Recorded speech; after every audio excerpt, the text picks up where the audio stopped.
हम पढ़ रहे हैं 12वीं भौतिकी का अध्याय 3 प्रकाशिकी यंत्र। प्रकाशिकी यंत्र क्या होते हैं? पिछली कक्षा में हमने पढ़ा जिन यंत्रों की सहायता से हम सूक्ष्म या बड़ी वस्तुओं को देखते हैं उनको हम क्या कहते हैं? प्रकाशिकी यंत्र कहते हैं। और पिछली कक्षा में हमने सरल सूक्ष्मदर्शी और संयुक्त सूक्ष्मदर्शी के बारे में पढ़ा कि उनके लिए आवर्धन क्षमता के लिए सूत्र निकाला। दो कंडीशन में, जब अंतिम प्रतिबिंब कहाँ पर बने? स्पष्ट दृष्टि की न्यूनतम दूरी पर, और दूसरी कंडीशन जब अंतिम प्रतिबिंब बने अनंत पर। उससे संबंधित कुछ आंकिक प्रश्न हल कर लेते हैं। मान लीजिए एक सरल सूक्ष्मदर्शी के उत्तल लेंस की फोकस दूरी 5 सेंटीमीटर है। सरल प्रश्न है ये।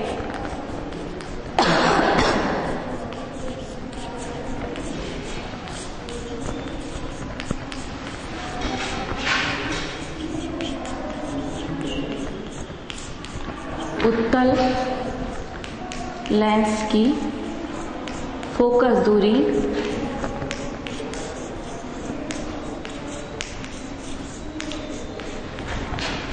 5 सेंटीमीटर है। और क्या ज्ञात करना है हमको? आवर्धन क्षमता ज्ञात करना है।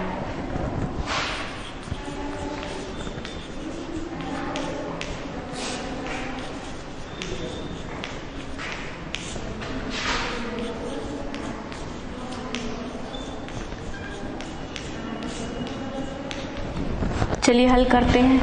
क्या दिया गया है हमको? फोकस दूरी कितनी दी गई है? 5 सेंटीमीटर। और क्या दिया गया है हमको? क्या करना है हमको? आवर्धन क्षमता n। ठीक है, हम क्या सूत्र जानते हैं? सरल सूक्ष्मदर्शी की आवर्धन क्षमता क्या होती है? m बराबर 1 + d/f। 1 + d/f होती है। इसमें मान रख देंगे हम 1 + d। मैंने पहले भी बताया d क्या होती है? स्पष्ट दृष्टि की न्यूनतम दूरी होती है जिसका मान होता है 25 सेंटीमीटर। तो इसका मान रख दिया हमने 25, और f का मान कितना दिया हुआ है? 5। 5 एकम 5, 5 25, 1 + 5 = 6। तो सरल सूक्ष्मदर्शी की आवर्धन क्षमता कितनी निकली? 6 निकली। ठीक, ये प्रश्न हमारा हल हो गया। एक संयुक्त सूक्ष्मदर्शी का प्रश्न हल कर लेते हैं।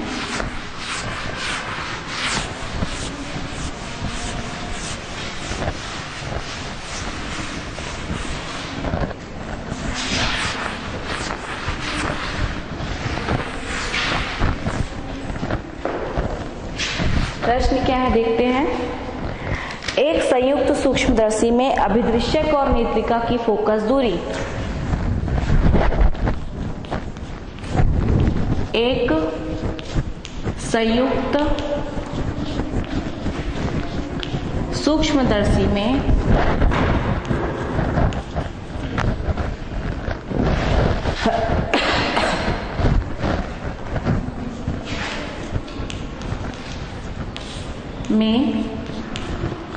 अभिदृश्यक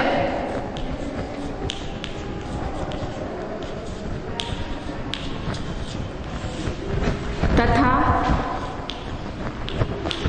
नेत्रिका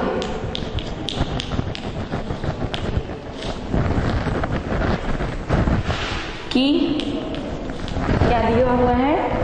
संयुक्त सूक्ष्मदर्शी में अभिदृश्यक और नेत्रिका की फोकस दूरियां 1 सेंटीमीटर व 5 सेंटीमीटर।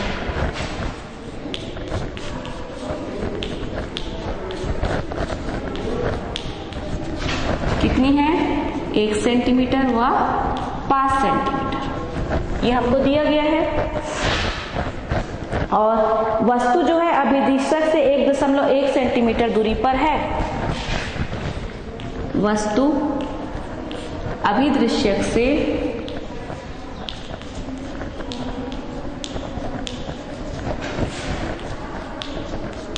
1.1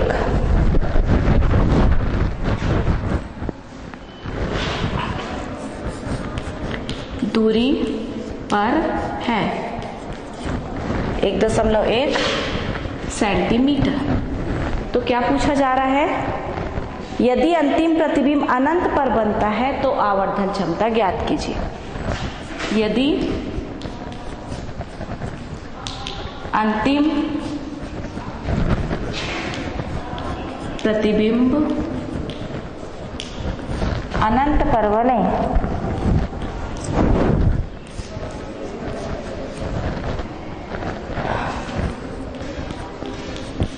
तो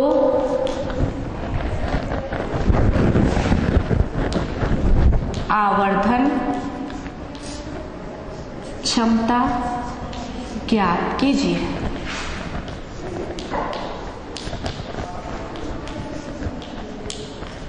चलिए हल करते हैं। क्या क्या दिया गया है लिख लेते हैं हम। क्या दिया गया है, संयुक्त सूक्ष्मदर्शी में अभिदृश्यक व नेत्रिका की क्या दी हुई है, फोकस दूरी दी गई है। अभिदृश्यक की फोकस दूरी मतलब FO, अभिदृश्यक के लिए हम O दर्शाते हैं, कितना है 1 सेंटीमीटर। नेत्रिका की मतलब FE बराबर कितना दिया है 5 सेंटीमीटर। और क्या बोल रहा है, वस्तु कहाँ पे स्थित है बोल रहा है, वस्तु 1.1 सेंटीमीटर में। वस्तु क्या होती है, लेंस के सामने होती है, तो वस्तु की दूरी को क्या लेंगे हम लोग -1.1। तो UO बराबर -1.1 सेंटीमीटर। और हमको ज्ञात क्या करना है, आवर्धन क्षमता हमको ज्ञात करनी है। कब ज्ञात करना है, जब अंतिम प्रतिबिंब कहाँ पर बने, अनंत पर बने। और जब अंतिम प्रतिबिंब अनंत पर बनता है तो हमारे पास सूत्र होता है M बराबर -VO अपॉन M बराबर -VO upon UO D upon FE। अब इस सूत्र में हमारे पास क्या है, FO का मान है हमारे पास, FE का मान है, और किसका मान है UO का। D तो हमको मालूम है, क्या चीज नहीं है हमारे पास, हमारे पास किसका मान नहीं है, VO का मान नहीं है। तो VO का मान हम किससे ज्ञात कर सकते हैं, लेंस सूत्र से। क्या होता है लेंस सूत्र, 1/FO बराबर 1/VO माइनस 1/U। ये हमारा लेंस सूत्र होता है, ठीक। अब इस लेंस सूत्र में चलिए मान रख देते हैं सारी राशियों का। क्या क्या है राशि, 1/FO का मान कितना है, देखिए 1 बराबर 1/VO हमको नहीं मालूम, यो कितना है -1.1। यो का मान रख दिया, किसका मान रख दिया, FO का रख दिया, VO हमको ज्ञात करना है। 1 बराबर 1/VO, ऋण क्या हो जाएगा, -1.1। अब इसको पक्षांतर कर दे, 1/VO को रहन देते उसको पक्षांतर करेंगे तो ये क्या हो जाएगा, 1 ऋण 1/1.1 या 1/VO बराबर क्या हो जाएगा, 1.1 लघुत्तम आएगा तो क्या बचेगा, 1.1 ऋण 1 बराबर 1.1 में 1 गया तो कितना बचेगा, 0.1/1.1 या 1/VO बराबर कितना आ रहा है आपका, दोनों इससे अगर हम दशमलव हटा दें एक एक स्थान तो क्या आएगा 1/11। इसको उल्टा कर दे तो VO का मान कितना आ रहा है 11 सेंटीमीटर। ये हमने किसका मान निकाला, VO का। लेकिन हमको ज्ञात क्या करना है, आवर्धन क्षमता कब ज्ञात करना है, जब अंतिम प्रतिबिंब कहाँ पर बने, अनंत पर बने। तो इसका मान पहले नोट कर लीजिए, VO का मान हमारा निकला 11 सेंटीमीटर।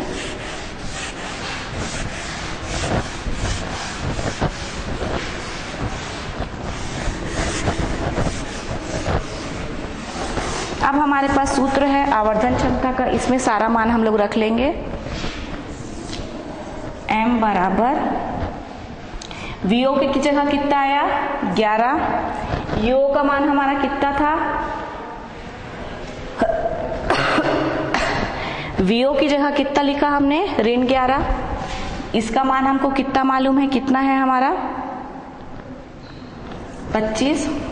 VO मतलब कितना था हमारा, -1.1, और FE मतलब अभिदृश्यक और नेत्रिका के लिए फोकस दूरी कितनी है, 5। सारी राशियों को हमने इसमें रख लिया, तो क्या हो गया हमारा, ऋण 11/1.1 और 25/5। ऋण कट गया, 5 एकम 5, 5 25। दशमलव को यदि एक स्थान खसका है तो ऊपर में क्या लगाना पड़ेगा, 0। ऊपर में हो गया 110, नीचे 11 गुणित 5, 11 एकम 11, 11 दहम 110, 10 पंचे 50। तो हमारा उत्तर आया आवर्धन चपटा कितनी निकली हमारी, 50 निकली। तो ये हमने क्या किया, संयुक्त सूक्ष्मदर्शी और सरल सूक्ष्मदर्शी दोनों के लिए हमने एक एक अंकित प्रश्न हल कर लिया। अब हम पढ़ेंगे दूरदर्शी के बारे में। सूक्ष्म यानी पास स्थित वस्तुओं को बड़ा करने के लिए हम सूक्ष्मदर्शी का प्रयोग करते हैं और दूर स्थित वस्तुओं को देखने के लिए हम दूरदर्शी का प्रयोग करते हैं।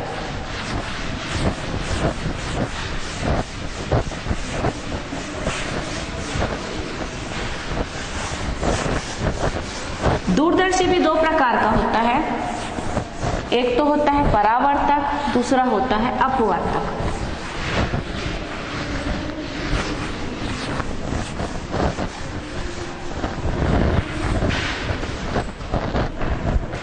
हमको किसके बारे में पढ़ना है अभी, दूरदर्शी के बारे में पढ़ना है। दूरदर्शी दो प्रकार के होते हैं, परावर्तक और दूसरा होता है अपवर्तक। परावर्तक में दर्पण का प्रयोग किया जाता है और अपवर्तक में लेंस का प्रयोग किया जाता है। अपवर्तक दूरदर्शी फिर से दो प्रकार के होते हैं, पहला खगोली, दूसरा पार्थिव।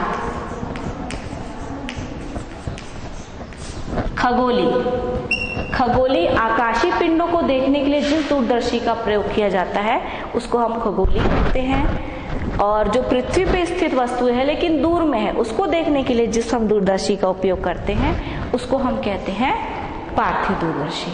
तो आज हम पढ़ेंगे खगोली दूरदर्शी के बारे में।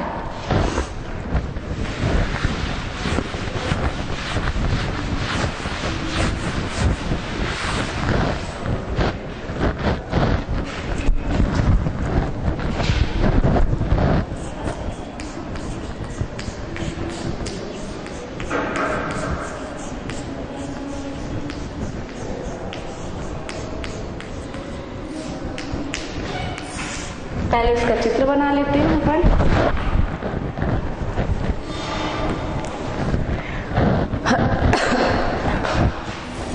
ये है हमारा मुख्य अक्ष। सूक्ष्मदर्शी और दूरदर्शी में अंतर ये है कि सूक्ष्मदर्शी में अभिदृश्यक छोटा होता है,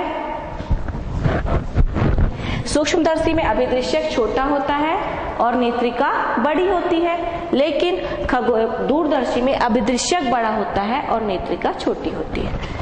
तो जो वस्तु की ओर होता है वो क्या कहलाता है, अभिदृश्यक, और जो आंख के पास होता है उस लेंस को हम क्या कहते हैं, नेत्रिका। अब खगोली दूरदर्शी है मतलब वस्तु कहाँ पर स्थित है, अनंत में। तो अनंत से जो किरणें आती है उसको हम कैसे मानते हैं कि वो किरणें कैसी है, समानांतर है। तो चलिए मान लेते हैं यहाँ से समानांतर किरणें आ रही, हमारे पास वस्तु अनंत में स्थित है। तो इन किरणों द्वारा यहाँ पे कितना कोण बन रहा है, अल्फा, तो दर्शन कोण कितना हो जाएगा, अल्फा।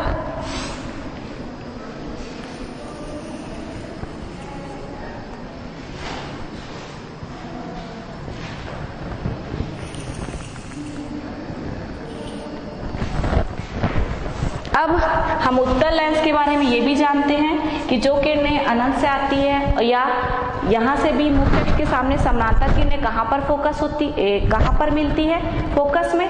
जो भी किरणें मुख्य अक्ष के समानांतर आती है वो कहाँ पे होती है, फोकस में। मतलब जो अनंत से जो खगोलीय पिंड या जिसको भी हम देख रहे हैं उसका प्रतिबिंब कहाँ पे बनेगा, अभिदृश्यक के फोकस पर। ये हमारा प्रतिबिंब बन रहा है ए डैश बी डैश। चूंकि ये अल्फा है तो ये वाला भी कोण शीर्षाभिमुख कोण क्या हो जाएगा अल्फा। अब ये नेत्र के पास होता है, उसको हम क्या कहते हैं, नेत्रिका कहते हैं। अभिदृश्यक और नेत्रिका दोनों अलग अलग नलियों में लगा होता है। ये दोनों नली को हम आगे पीछे खसका सकते हैं, आगे पीछे खसका करके हम स्थिति को सेट कर सकते हैं। जब आगे पीछे खसका करके स्थिति इस प्रकार से सेट करते हैं कि ये जो प्रतिबिंब बन रहा है किसके, अभिदृश्यक के फोकस पर, वो नेत्रिका के प्रकाश केंद्र और फोकस के बीच में हो, क्योंकि इसी कंडीशन में उत्तल लेंस का प्रतिबिंब आवर्धित बनता है। तो ये जो प्रतिबिंब इस नेत्रिका के लिए किसका कार्य करेगा, वस्तु का कार्य करेगा। मुख्य अक्ष के समानांतर आपतित हुई तो किससे होकर जाएगी, फोकस से। दूसरी प्रकाश केंद्र से गई तो सीधी निकल गई। अब ये किरणें उधर मिलेंगी क्या, नहीं मिलेंगी, तो पीछे बढ़ाने पर ये किरणें मिलती है, तो हमारा प्रतिबिंब हमको प्राप्त होता है पी क्यू। और ये वाला आपका दर्शन कोण है बीटा। फिर से इस चित्र के बारे में थोड़ा सा समझ ले। खगोली दूरदर्शी, इसकी सहायता से आकाशीय पिंडों को हम देखते हैं। इसमें दो लेंस होते हैं। बोलने के लिए हम बोल रहे हैं कि अभिदृश्यक एक लेंस है, नेत्रिका एक लेंस है, पर वास्तव में ये एक एक लेंस नहीं होते, लेंसों का संयोग होता है। लेंसों का संयोग क्यों प्रयोग करते हैं आपको पहले ही बता चुकी हूँ, ताकि हमारे प्रतिबिंब में वर्ण विपथन ना हो, दोष ना हो, इसलिए एक लेंस का प्रयोग ना करके हम क्या करते हैं, लेंसों के संयोग का प्रयोग करते हैं। तो ये हो गया हमारा अभिदृश्यक। इसमें अभी जो वस्तु की ओर होता है उसको अभिदृश्यक कहते हैं, और जो आंख के पास रहता है उसको बोलते हैं नेत्रिका। अभिदृश्यक का व्यास बड़ा होता है, नेत्रिका का व्यास होता है छोटा। अब आकाशीय पिंडों को देखना है। पिंडे तो आकाशीय पिंड तो अनंत पे मानेंगे, उनकी दूरी हम नहीं बता सकते, तो आकाशीय पिंड कहाँ पे स्थित है, अनंत में। अनंत से आने वाली किरणें कैसी होती, समानांतर। और हम जानते हैं उत्तल लेंस के मुख्य अक्ष के समानांतर किरणें कहाँ पर फोकस होती है, उसके फोकस में जाकर के मिलती है। तो इसका प्रतिबिंब कहाँ पर बनेगा, अभिदृश्यक के फोकस पर।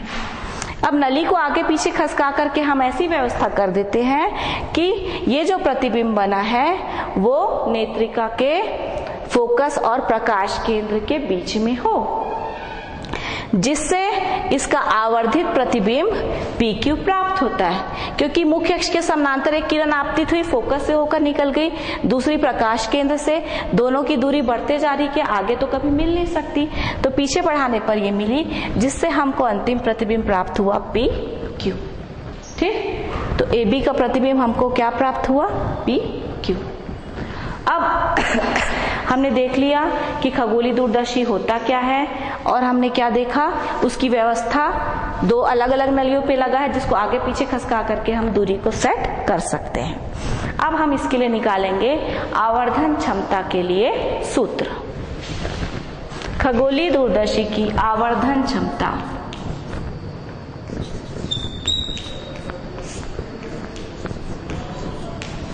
क्या होती है, आवर्धन क्षमता अंतिम प्रतिबिंब द्वारा निर्मित दर्शन कोण बटे वस्तु द्वारा निर्मित दर्शन कोण। लिख लेते हैं, अंतिम प्रतिबिंब द्वारा निर्मित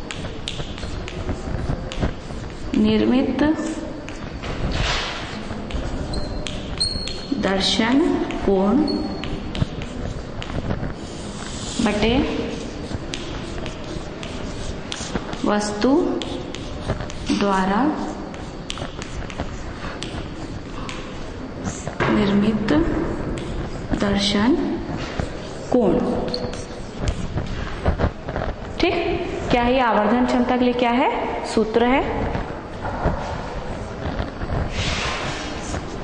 अब देखिए अंतिम प्रतिबिंब कहाँ पे बन रहा है, PQ। इसके द्वारा कितना दर्शन कोणांतरित हो रहा है, बीटा। वस्तु अनंत से आ रही, इसके द्वारा कितना दर्शन कोणांतरित हो रहा है, अल्फा। M बराबर क्या हो जाएगा, बीटा अपॉन अल्फा। अब चूंकि बीटा और अल्फा का मान बहुत कम होता है, इसलिए हम बीटा की जगह लिख सकते हैं tan बीटा और अल्फा की जगह लिख सकते हैं tan अल्फा।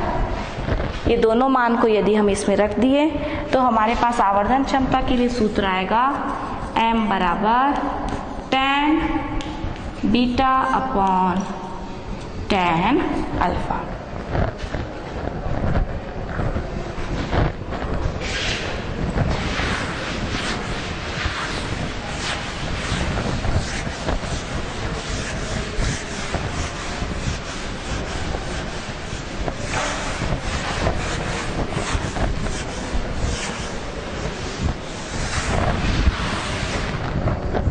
हमारे पास क्या सूत्र है, m बराबर tan beta upon tan alpha, समीकरण 1। अब tan बीटा का क्या मान है देखिए, tan का हम क्या जानते हैं, क्या होता है tan का मान, लंब बटे आधार। बीटा कहाँ पे बन रहा है, त्रिभुज a dash b dash e में, यहाँ पे बीटा का मान कितना हो जाएगा, लंब मतलब a डैश b डैश, आधार मतलब e b डैश।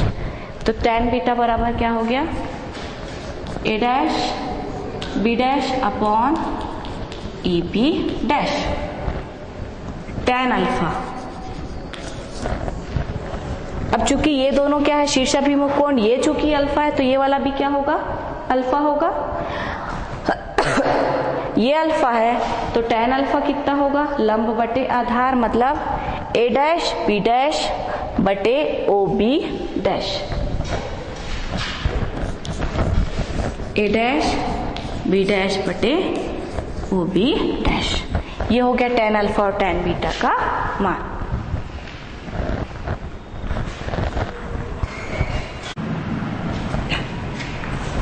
तो हमने tan बीटा की वैल्यू निकाली और किसकी वैल्यू निकाली, tan अल्फा की। दोनों को मान समीकरण में अगर हम रख दें तो m बराबर हो जाएगा a डैश b डैश बटे e b dash upon a dash b dash बटे o b डैश। अब हम गणित का सूत्र जानते हैं, a बटे b पर c बटे d अगर हो तो ये क्या हो जाता है, a बटे b गुणे d उल्टा चला जाता है d बटे c। इसी नियम को यहाँ पर लगाएंगे, m बराबर क्या हो जाएगा हमारा, a डैश b डैश बटे e b डैश गुणा, इसको उल्टा कर देंगे, o b डैश बटे a डैश b डैश। कर दिया हमने, ये हमारा कट गया। m का मान फाइनली कितना है हमारे पास, O B dash upon E B dash, समीकरण 2।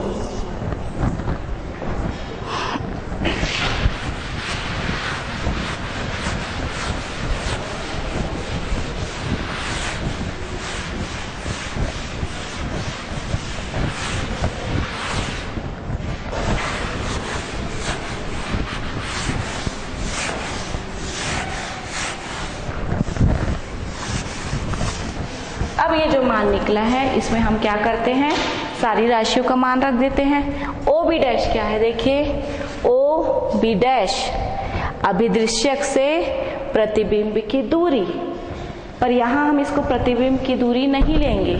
क्यों नहीं लेंगे, क्योंकि हमको मालूम है प्रतिबिंब कहाँ पर बन रहा है, अभिदृश्यक के फोकस पर बन रहा है। क्योंकि अभिदृश्यक के सामने किरणें समानांतर है तो प्रतिबिंब बन रहा है फोकस पर, तो इसको हम प्रतिबिंब की दूरी ना लेकर के क्या लेंगे, फोकस दूरी। किसकी फोकस दूरी, अभिदृश्यक की। अभिदृश्यक की फोकस दूरी किससे दी जाएगी, एफ ओ। तो यहाँ पर हमारा मान क्या आ जाएगा, एफ ओ।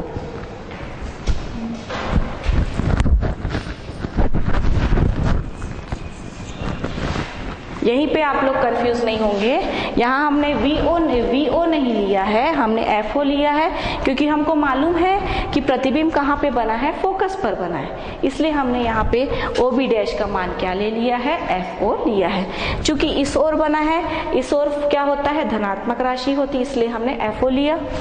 अब ई बी डैश क्या है, नेत्रिका के लिए ए डैश बी डैश नेत्रिका के लिए किसका कार्य करता है? वस्तु का। प्रतिबिंब, तब हमको प्रतिबिंब क्या प्राप्त होता है? P Q. तो ई बी डैश क्या है? प्रतिबिंब की दूरी किसके लिए? नेत्रिका के लिए। प्रतिबिंब की दूरी को किससे प्रदर्शित करते हैं? वी से। चूंकि नेत्रिका के लिए तो वी ई और इस ओर है तो माइनस वी ई। तो हमारे पास क्या फॉर्मूला आ जाएगा? सॉरी, वी ई नहीं, ये हमारे लिए वस्तु है ए डैश बी डैश, प्रतिबिंब तो पी क्यू बन रहा है। नेत्रिका के लिए वस्तु का काम क्या कर रहा है? ए डैश बी डैश।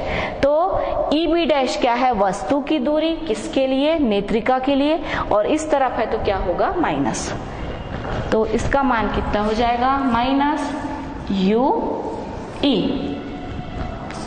तो हमारे पास क्या समीकरण निकला? F O upon U E, समीकरण 3। ये जनरल फॉर्मूला निकला किसके लिए? आवर्धन क्षमता। किसके लिए आवर्धन क्षमता? खगोलीय दूरदर्शी के लिए। अब हम जितने भी प्रकाशिकी यंत्र पढ़ेंगे हर में आवर्धन क्षमता 2 स्थितियों में ज्ञात करेंगे। अंतिम प्रतिबिंब स्पष्ट दृष्टि की न्यूनतम दूरी पर बने, दूसरा अंतिम प्रतिबिंब कहाँ पर बने? अनंत पर बने। तो देखिए क्या होगा। पहला कंडीशन हम हल करते हैं।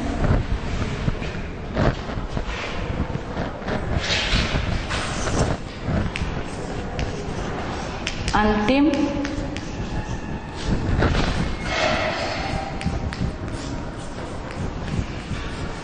प्रतिबिंब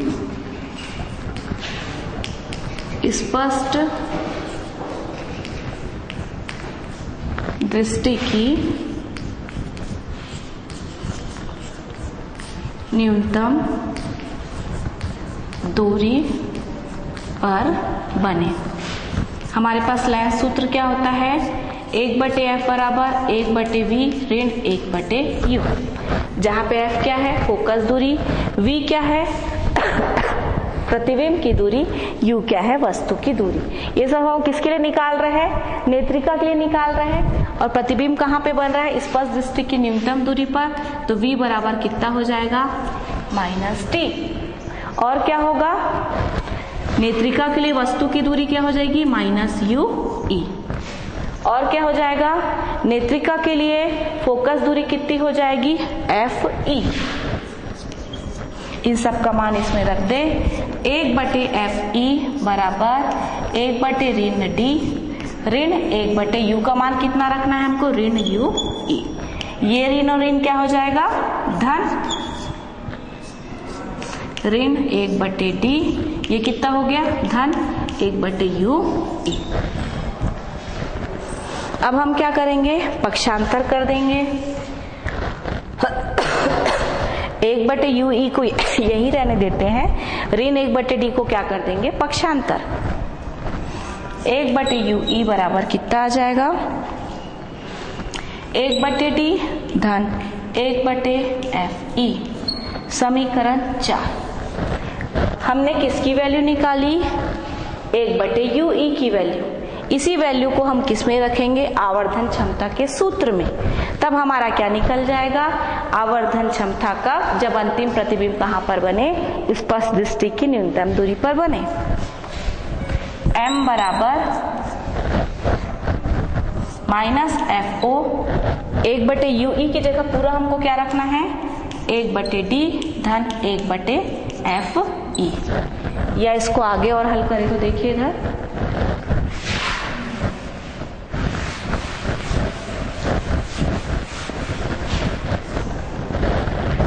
हमारा निकला है m बराबर -fo 1/d धन 1/f e। यदि इसमें से हम f e को बाहर निकाल दें तो क्या होगा? इसमें f e है, इसको हमने बाहर निकाल दिया, कोई फर्क नहीं पड़ेगा, क्या बच जाएगा? 1। लेकिन इसमें f e है क्या? नहीं है, और हमने बाहर निकाला है तो हमको क्या करना पड़ेगा? ऊपर में f e का गुना करना पड़ेगा। इस चीज को समझिए। f e यहाँ पे पहले से था, हमने बाहर निकाल दिया उभयनिष्ठ, तो यहाँ पे 1 बच गया, पर d के साथ f e नहीं है तो हमको ऊपर में f e का गुना करना पड़ा, क्योंकि वापस इसको गुना करेंगे तो f e कट जाएगा और हमारा क्या बचेगा? 1/d। ये हमारा फॉर्मूला निकला किसके लिए? खगोलीय दूरदर्शी के लिए आवर्धन क्षमता का फॉर्मूला कब? जब अंतिम प्रतिबिंब कहाँ पर बने? अनंत में बने। क्या आया है? -FO/FE 1 + FE/D। क्या क्या अर्थ है इसका? FO मतलब फोकस दूरी, किसके लिए? अभिदृश्यक के लिए। FE मतलब फोकस दूरी, किसके लिए? नेत्रिका के लिए। और D मतलब स्पष्ट दृष्टि की न्यूनतम दूरी, जिसका आंकिक मान होता है 25 सेंटीमीटर। अब हम निकालेंगे जब अंतिम प्रतिबिंब अनंत पे बने।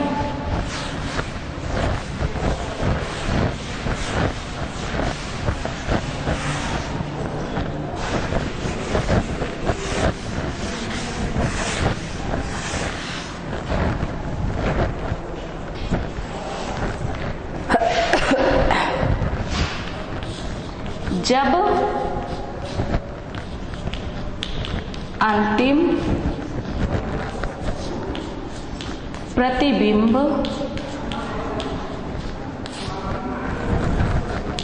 अनंत पर बने।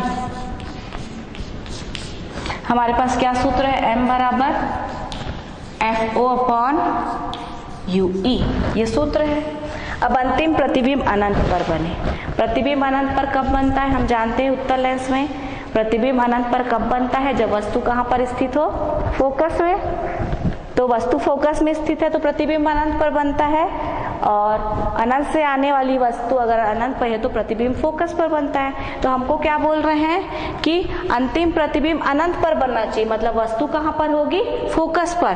तो जो वस्तु की दूरी है, जब वस्तु फोकस पे है तो वस्तु की दूरी को हम लिख सकते हैं फोकस दूरी FE। तो इस समीकरण में हम UE की जगह लिख देंगे M बराबर -FO/FE। ये हो गया आवर्धन क्षमता का सूत्र। कब? जब अंतिम प्रतिबिंब कहाँ पर बने? अनंत पर बने। M बराबर -FO/FE, जहाँ पर FO है आवर्धन क्षमता किसके लिए? अभिदृश्यक के लिए। FE है आवर्धन क्षमता किसके लिए? नेत्रिका के लिए। इस समीकरण से एक चीज और क्या समझ में आ रही है कि आवर्धन क्षमता को यदि बढ़ाना है तो आवर्धन क्षमता किसके अनुक्रमानुपाती है? FO यानी फोकस दूरी किसकी? अभिदृश्यक की। अभिदृश्यक की फोकस दूरी जितनी ज्यादा होगी आवर्धन क्षमता उतना ही ज्यादा होगा। और आवर्धन क्षमता हमको अगर बढ़ानी है तो एक चीज और क्या होना चाहिए? FE कम होना चाहिए, यानी कि फोकस दूरी नेत्रिका की। तो अधिक आवर्धन क्षमता के लिए अभिदृश्यक की फोकस दूरी अधिक होनी चाहिए, नेत्रिका की फोकस दूरी कम होनी चाहिए। एक सूत्र और पूछा जाता है साथ में आवर्धन क्षमता के साथ साथ नली की लंबाई।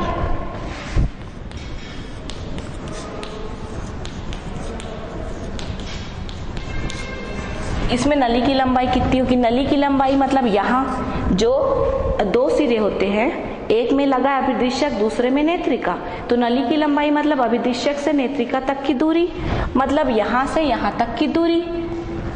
इसको हम लिख सकते हैं OB' प्लस EB'। इन दोनों दूरी, इस दूरी और इस दूरी को जोड़ेंगे तो ये दूरी आएगी। ये दूरी क्या है? अभिदृश्यक की फोकस दूरी, क्योंकि प्रतिबिंब कहाँ पे बन रहा है? फोकस पर। तो नली की लंबाई क्या हो जाएगी? FO प्लस ये दूरी क्या है? वस्तु की दूरी किसके लिए? नेत्रिका के लिए, मतलब UE।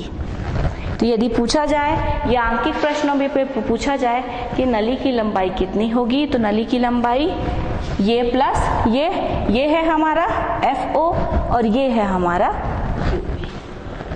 ठीक, तो आज हमने क्या देखा?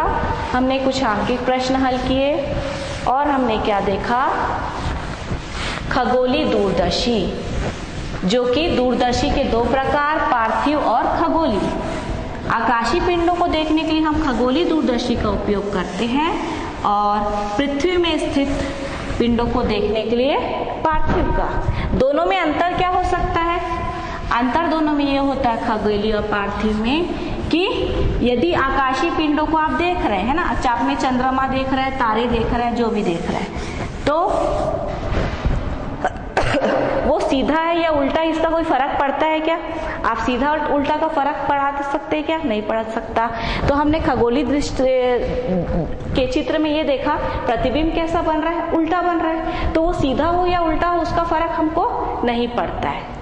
तो जब हम अगला जो पढ़ने वाले पार्थिव दूरदर्शी, जो हम अगली क्लास में पढ़ेंगे, उसमें पार्थिव दूरदर्शी मतलब पृथ्वी में स्थित है, और पृथ्वी में स्थित मान लीजिए दूर स्थित आप किसी बिल्डिंग को देख रहे हैं, अगर उसको उल्टा प्रतिबिंब बने तो क्या आप उसकी सही स्थिति का पता कर पाएंगे? नहीं कर पाएंगे।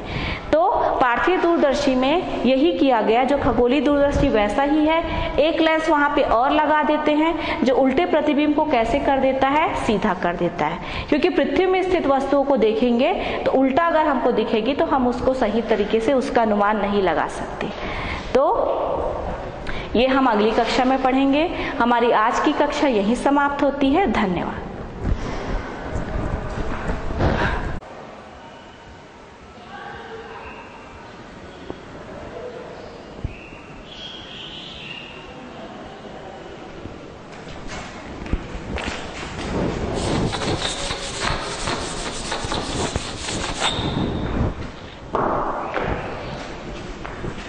अभी हमने पढ़ा किसके बारे में? खगोलीय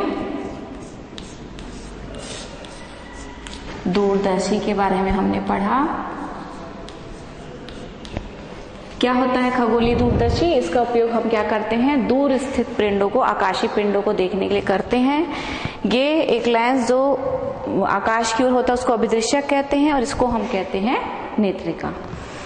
दूर से जो प्रकाश किरणें आती है वो समानांतर होती है, उसका प्रतिबिंब बनता है A' B', और वो इस प्रकार बनता है कि नेत्रिका के प्रकाश केंद्र और फोकस के बीच होता है।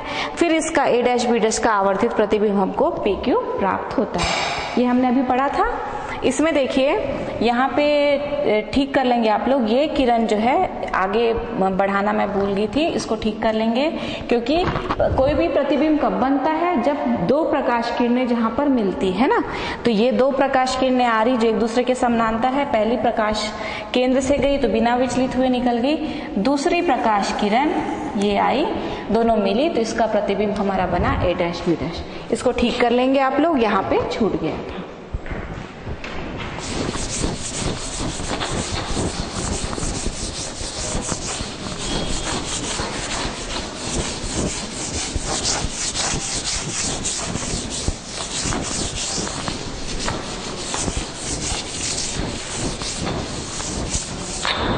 अभी हमने एक न्यूमेरिकल आंकिक प्रश्न हल किया था संयुक्त दूरदर्शी के बारे में। वो प्रश्न क्या है मैं फिर से बोलती हूँ।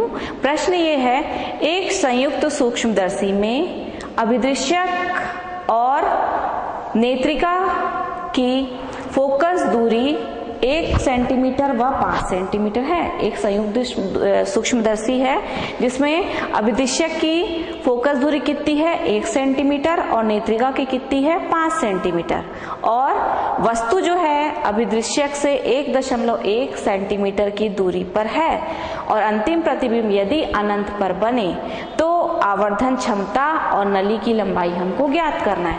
हमको क्या क्या दिया गया है? फोकस दूरी FO बराबर कितना है? 1 सेंटीमीटर, और क्या दिया है हमको? FE, यानी फोकस दूरी किसकी? नेत्रिका की कितनी दी है? 5 सेंटीमीटर। और क्या दिया है? वस्तु कहाँ पर स्थित है? अभिदृश्यक के सामने, मतलब UO कितना दिया है? 1.1 सेंटीमीटर। और हमको क्या ज्ञात करना है? हमको आवर्धन क्षमता ज्ञात करना है। कब? जब अंतिम प्रतिबिंब कहाँ पर बने? अनंत पर बने। इसके लिए हमको क्या चाहिए? किसका मान हमको ज्ञात होना चाहिए? VO का मान ज्ञात होना चाहिए, यानी कि प्रतिबिंब की लंबाई। तो उस लंबाई को हम किससे ज्ञात करते हैं? हमारे पास लेंस फार्मूला है 1/f बराबर 1/v माइनस 1/u। ये हमारा सूत्र है, इसमें हम मान रख देते हैं। F का मान कितना है अभिदृश्यक के लिए? 1। V का मान हमको ज्ञात करना है तो VO लिख दिया हमने, और U का मान हमारे पास कितना है? ऋण 1.1। ये सारे मानों को हमने रख दिया, ठीक है। अब इसको इधर पक्षांतर कर देते हैं, तो 1/v बराबर क्या हो जाएगा? 1 + 1/, ये ऋण और ऋण क्या हो गया? ऋण और ऋण प्लस हो गया, और इसको फिर से जब हम पक्षांतर करेंगे तो ये कितना आ जाएगा, ऋण 1/1.1। ये किसका मान निकला, 1/VO बराबर 1 माइनस 1/1.1। यदि दशमलव को हम एक स्थान खसका दें तो यहाँ पर भी एक शून्य हमको बढ़ाना पड़ जाएगा, तो ये कितना हो जाएगा, 1/VO बराबर 1 माइनस 10/11। अब इसको हम हल करते हैं। 1/VO बराबर, दोनों का लघुत्तम कितना आएगा, 11। इसके हर में 1 है, 1 11 11, 11 का इसके अंश में गुना करेंगे तो 11 ऋण 10। तो 1/VO की वैल्यू आएगी, 11 में 10 गया तो कितना बचेगा, 1/11। या दोनों को यदि उल्टा कर दे तो VO का मान हमारे पास कितना आया, 11 सेंटीमीटर, है ना। VO हमने ज्ञात कर लिया। अब हमको क्या ज्ञात करना है, आवर्धन क्षमता। तो आवर्धन क्षमता का सूत्र होता है M बराबर -VO/UO गुणित D/FE। ये हमारा किसका सूत्र होता है, आवर्धन क्षमता का सूत्र होता है। अब आवर्धन, पिछले बार हमने क्या किया था, यहाँ पे UO का मान हमने क्या रख दिया था, ऋण 1.1 रख दिया था। लेकिन ये जो सूत्र है ये कैसे निकला है, इसमें हमने सारी वस्तु जो भी हमारे पास उपयोग में आई है, प्रतिबिंब की दूरी, वस्तु की दूरी, सबका मान हम रखने के बाद ये फॉर्मूला निकला है। तो जब भी हम इस सूत्र की सहायता से आंकिक प्रश्न हल करेंगे तो हम उसका सिर्फ इसका आंकिक मान लेंगे, चिन्हों को नहीं लेंगे। और अभी हमने जब हल किया था तो हमने UO को चिन्ह सहित ले लिया था, ऋण 1.1, जो हम यहाँ पर नहीं लेंगे क्योंकि हम इसमें सारा मान रखने के बाद ही हमारा ये सूत्र निकलता है। तो वो गलती हो गई थी, उसको यहाँ पे ठीक कर लेंगे। माइनस VO की वैल्यू कितनी है, 11, और UO का मान कितना दिया है, 1.1। ऋण 1.1 था क्योंकि वस्तु इस ओर स्थित है। लेकिन इस सूत्र में, इस सूत्र के द्वारा कभी भी जब आप आंकिक प्रश्न हल करें तो कहीं पर भी आप इसका आंकिक मान ही लेंगे, उसके चिन्हों का प्रयोग हम नहीं करेंगे, ठीक है। इसका मान कितना आया हमारा, 1.1।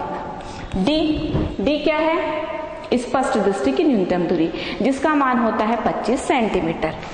याद रखेंगे आप लोग। FE क्या है, फोकस दूरी किसकी, नेत्रिका के लिए, वो हमारा प्रश्न में दिया हुआ है, कितना है, 5। ठीक, तो ये सारे मानों को हमने रख दिया। ये क्या हो गया, 5 एकम 5, 5 25। अब फिर यदि इसको हम एक स्थान घटाए तो यहाँ पर एक शून्य लगाना पड़ जाएगा, तो क्या हो जाएगा, ऋण 110/11 गुणित 5, 11 एकम 11, 11 दहम 10 पंचे 50। तो हमारे पास आवर्धन क्षमता कितनी निकली, ऋण 50। ठीक, और हमको क्या निकालना था, नली की लंबाई। नली की लंबाई कितनी होती है, नली की लंबाई का सूत्र होता है हमारे पास VO प्लस FE। VO का मान हमारे पास कितना निकला, 11, और FE कितना है, 5। तो नली की लंबाई हमारी कितनी निकल गई, 16 सेंटीमीटर। आवर्धन क्षमता हमारे पास कितनी निकली, ऋण 50।